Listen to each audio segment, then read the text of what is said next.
कबीर राज तजना सहज है, सहज त्रिया का नेह। मान बढ़ाई ईर्ष्या दुर्लभ तजना, ये अर्थात मनुष्य राज तथा पत्नी का मोह त्याग सकता है। परंतु मान बढ़ाई शिष्यों से चंवर करवाना, चरणों पर फूल चढ़वाना, गले में माला डलवाना तथा दंडवत करवाना, संत रूप में नकली शोभा पाना तथा ईर्ष्या मेरे विश्वास पात्र भक्तों व मेरे से ईर्ष्या करना आदि छोड़ना इसके लिए अब कठिन है। यदि यह सब छोड़कर अपना कल्याण करवा लेगा तो सचमुच महान है, विद्वान है। यदि क्षमा याचना नहीं करता है तो वास्तव में शैतान है। भोले भगत जो संजय दिल्ली से भ्रमित हैं, उनको भी इसी प्रकार विचार करना चाहिए जैसे उन भक्तों ने किया है जो इसके जाल से निकले हैं और वापस आकर नाम शुद्ध करवाकर अपना मानव जीवन नष्ट होने से बचा लिया है। दास ने पता करवाया कि जो भगत लौटे हैं उनसे पूछो कि कैसे समझ आई कि वह झूठा उपाखंडी है। उन्होंने बताया कि संजय दिल्ली कहता था कि मैं गुरु जी का सम्मान करता हूं। वो तो सही है, परंतु उनका भाई तथा कमेटी वाले गुरु जी से धोखा कर रहे हैं। जो दान का पैसा आता है उसे धर्म पर नहीं लगाते, अपनी जेब में भर रहे हैं। गुरु जी के लिए वकील नहीं कर रहे हैं। वे गुरु जी को बाहर नहीं आने देना चाहते। आप मेरा साथ दो, रुपए दो, मैं गुरु जी के लिए अच्छे वकील करूंगा, शीघ्र बाहर करवा दूंगा। हमने उस संजय को बहुत रुपए दिए, परंतु उसने कुछ नहीं किया। गुरुजी हिसार जेल में वह सत्संग करता था मेरठ में और कहता था कि जब तक गुरुजी को बाहर नहीं निकलवा दूंगा तब तक यहां मेरठ में हर सप्ताह सत्संग करता रहूंगा। उसकी ऐसी बातें अच्छी तो नहीं लगती थी, परंतु उसकी झूठ बहुत साफ सुथरी थी। हमारी बुद्धि पकड़ नहीं पा रही थी। जब गुरुजी का पत्र आया कि इसे पैसे ना दो, इसने 50 लाख रुपए भक्तों से वकील करने के नाम पर ठग लिए हैं तथा इसको यानी संजय को गुरुद्रोही घोषित कर दिया है। उसने यानी संजय ने कहा कि यह गुरु जी का पत्र नहीं है, उनके भाई ने झूठा पत्र उनके नाम से भेजा है। हमें पत्र में लिखी भाषा गुरु जी के भाई की नहीं लगी, क्योंकि हम आश्रम में जाते थे तो उनका भाई एक कमरे में बैठकर शंका का समाधान किया करता। हमने कई बार उनके पास बैठकर उनका ज्ञान सुना। ज्ञान वही गुरुजी वाला था, परंतु जो प्रवचन की भाषा गुरुजी की है तथा जो पुस्तकें गुरुजी ने लिखी है वह भाषा पत्र की भाषा से पूर्ण रूप से मिलती है, उनके भाई की भाषा से नहीं मिलती। संजय दिल्ली अब स्वयंभू गुरु बनकर आशीर्वाद देने लगा। यह बात हमें खटकी कि हमारा गुरु भाई हमारा गुरु कैसे हो सकता है। इसे नाम देने का अधिकार भी गुरुजी ने नहीं दे रखा। यह सच में ढोंगी व झूठा है। उसी दिन से इससे गलानी हो गई। हमारी किस्मत अच्छी थी कि हमने नाम शुद्ध करवाकर अपने को नरक जाने से बचा लिया।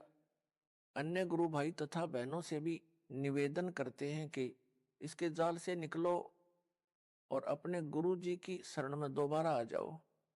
इसे भी साथ ले आओ, इसको भी नरक जाने से बचाओ। स्वयंभू गुरु बनकर ये 100-200 का जीवन नष्ट करेगा, अपना तो कर ही रहा है।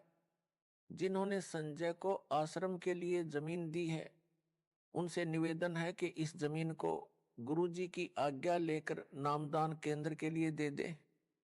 पाप से बचे उन भक्तों ने यह भी बताया कि संजय ने गुरुजी की आवाज की प्रथम मंत्र की ऑडियो रिकॉर्ड करके रखी हुई है। जब कोरोना महामारी के कारण गुरुजी की आवाज से ऑनलाइन नाम दिया जाता था तो संजय ने रिकॉर्ड कर ली। अब यह उस ऑडियो से नाम दिलाता है। इसका उत्तर यह है कि संजय दिल्ली को नाम देने तथा दिलाने का आदेश दास ने दे ही नहीं रखा, इसलिए इसके द्वारा दिलाई दीक्षा कोई काम नहीं करेगी। यह भूत भगाने को अपनी शक्ति का चमत्कार बताकर मूर्ख बना रहा है। इसका खंडन आगे विस्तार पूर्वक किया है। नाम मेरी आवाज से दिलाता है तो यह तो उनका गुरु भाई हुआ, फिर यह आशीर्वाद उनको किस लिए देता है? गुरु भाई आशीर्वाद देता है तो उसका बेड़ा गर्क होता है। उसने उनका नाम भी खराब कर दिया और अपना भी। इसीलिए तो इसको अज्ञानी कहा है।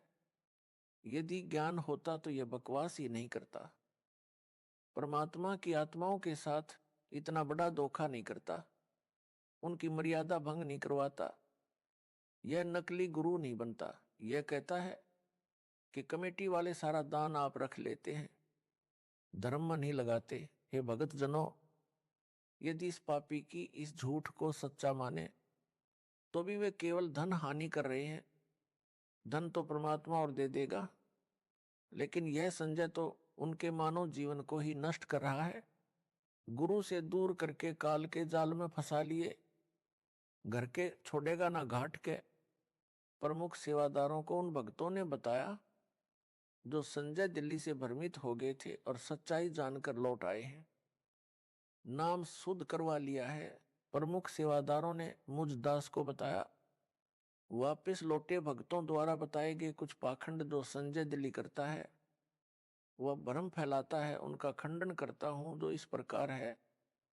संजय दिल्ली कहता है कि मेरे आश्रम में चाय नहीं बनेगी, आश्रम में दवाई नहीं रखी जाएगी, मेरे आशीर्वाद से वैसे ही रोग ठीक हो जाते हैं। उत्तरदास का जिसको दूध पीने को मिले चाहे कितनी बार पिए, दही खाने को मिले, हलवा व खीर प्रतिदिन खाने को मिले, उसे चाय की क्या आवश्यकता है। यह भक्तों के दान किए रुपयों से मौज मस्ती कर रहा है। रही बात दवाई आश्रम में ना रखने की, यह कुछ दिन का ड्रामा है। एक समय ऐसा आएगा यह स्वयं दवाइयां खाएगा। एक ऐसा ही पाखंडी था, वह भी सरेआम सत्संगों में प्रवचन करते समय दावा करता था कि मैं कभी रोगी नहीं होऊंगा। यदि मैं रोगी हो जाऊं और दवाई खाऊं तो मेरे मुंह में मूत देना। उस समय आयु 30-35 वर्ष की थी। कुछ दिन पश्चात उसको रोग घेरने लगे। उसका एक डॉक्टर शिष्टा गुप्त रूप से उससे इलाज करवाता रहा। आम संगत को पता नहीं चला, उसकी झूठ कामयाब रही। जब 60 वर्ष की आयु में प्रवेश किया तो और अधिक बीमार हो गया। फिर दवाई ने भी काम नहीं किया, भुगत कर मरा। इस प्रकार की बकवाद कुछ दिन ही चलती है। जब नकली गुरु मरा तब तक उन शिष्यों की तीसरी पीढ़ी तक उस काल के दूत के जाल में फंस चुकी थी। फिर परंपरा पड़ गई, मृत्यु के पश्चात उसकी यादगार बनाई गई। फिर उस समाध यानी यादगार की पूजा शुरू हो गई। सबको नरक के भागी बनाकर मरा। संजय दिल्ली ने कुछ संगत को कुछ दिन यह कहकर बरगलाया कि गुरुजी तो सही हैं, उनका भाई तथा कमेटी के सदस्य तथा उनके आसपास जो कि सेवा में रहते थे वे गलत हैं। वे दान का सारा पैसा अपनी जेब में रख लेते हैं। गुरुजी को जेल से बाहर नहीं निकलने देना चाहते। आप संगत वाले मेरा साथ दें, रुपये दो, मैं गुरुजी को बाहर लाऊंगा। इस प्रकार की बातों से बहुत सारे अनुयायी जो नए नए तथा कुछ पुराने भी उसके बहकावे में आ गए। मेरे द्वारा नियुक्त विश्वास पात्र भक्तों को दान देना भी बंद कर दिया। उस समय वह संजय पाखंडी 50 लाख रुपये भक्तों के दान के ले गया। एक भी वकील नहीं किया आज तक। जब दास को पता चला कि संजय दिल्ली तथा पवन जयपुर ने इस प्रकार संगत को भरमा दिया है, तब सख्त कदम उठाए, संगत को संभाला। दास ने जेल जाने की लीला यह देखने के लिए की है कि मेरे सतलोक जाने के पश्चात संगत वाले इस अनमोल मिशन को कैसे चलाएंगे। अब तो दास संसार में है, जो भी त्रुटि अनुयायी करेंगे उनको समझाकर सीधे मार्ग पर ले आऊंगा। यदि कोई भगत या भगतमती समझाने के पश्चात भी सुधार नहीं करेगा तो वह हमारे काम का नहीं है, वह तो चेडू है। चेडू क्या है यह बताता हूं। दूध से दही और दही से मक्खन बनता है। मक्खन अधिक समय ठीक नहीं रहता, इसलिए उसे गर्म किया जाता है। गर्म करने के पश्चात जो लस्सी घी में होती है वह ऊपर आ जाती है, जो कई दिन घी में रहने से खराब हो जाती है। वह लस्सी नहीं कही जाती, उसे हरियाणा में चेडू कहते हैं। यानी बेकाम का पदार्थ होता है। उसको एक बर्तन में डालकर उसमें ठंडा पानी डालकर कुछ देर छोड़ दिया जाता है। यदि थोड़ा बहुत घी उसमें रह गया होता है वह जम जाता है। फिर उस समय घी को भी निकाल लिया जाता है, क्योंकि उस घी बनाने वाली को पता होता है कि घी प्राप्त करने के लिए कितना संघर्ष करना पड़ता है। भैंस या गाय मोल लेनी, उसका चारा मोल लेना, या किसान है तो चारा घर का होता है, उसे बेचे तो धन मिलता है, वह भी घी बनाने के खर्च में ही गिना जाता है। फिर भैंस गाय की देखरेख, दूध निकालना, गर्म करना, दही बनाना, फिर मक्खन बनाना, तब